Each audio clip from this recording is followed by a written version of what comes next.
Hi class, today we're going to talk about genetics and a lot of the vocabulary that goes along with it. So genetics is a scientific study of heredity, and heredity is the passing of traits from parent to offspring. So a trait is a characteristic which are controlled by your genes. For example, being right or left-handed, the color of your hair, the color of your eyes, the shape of your eyes, the curliness or straightness of your hair, your blood type, etc. So DNA stands for deoxyribonucleic acid, and it's an essential molecule for life. So it's like the recipe or instructions that tell our bodies how to develop and function and what is making you unique. So the DNA itself is a really long, thin molecule made up of something called nucleotides. So there's adenine, thymine, cytosine, and guanine, and all of those together make up base pairs that create DNA. Some interesting facts about DNA. About 99.9% of all the DNA of every person on the planet is exactly the same. So it's that last 0.1% that's actually different and makes us all unique.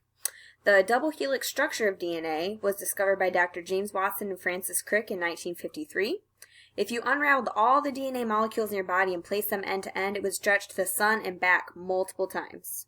DNA is organized into structures called chromosomes within the cell, and it was first isolated and identified by Swiss biologist Friedrich Michener in 1869.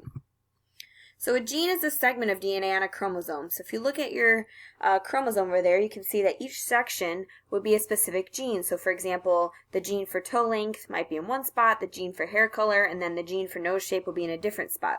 So those are the codes for each of those specific traits. It's like a set of instructions. So those genes control all the traits or characteristics in an organism.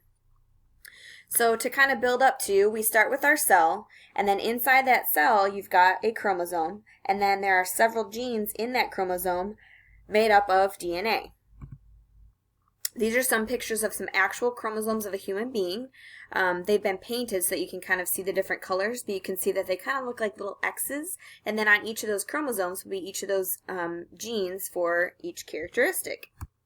So as you can see by the numbers there, each human has 23 sets of chromosomes or pairs. So half would come from the biological mother and half would come from the biological father. The last two you see there have letters rather than numbers because those are the ones that determine gender. So if you have two X chromosomes, you would be female. If you have an X and a Y chromosome, you would be male. Then this image shows pictures of chromosomes that have not been painted. So you can still kind of see that X shape there. You've got the 23 pairs totaling to 46 chromosomes. And then on each of those chromosomes are the genes that determine your traits.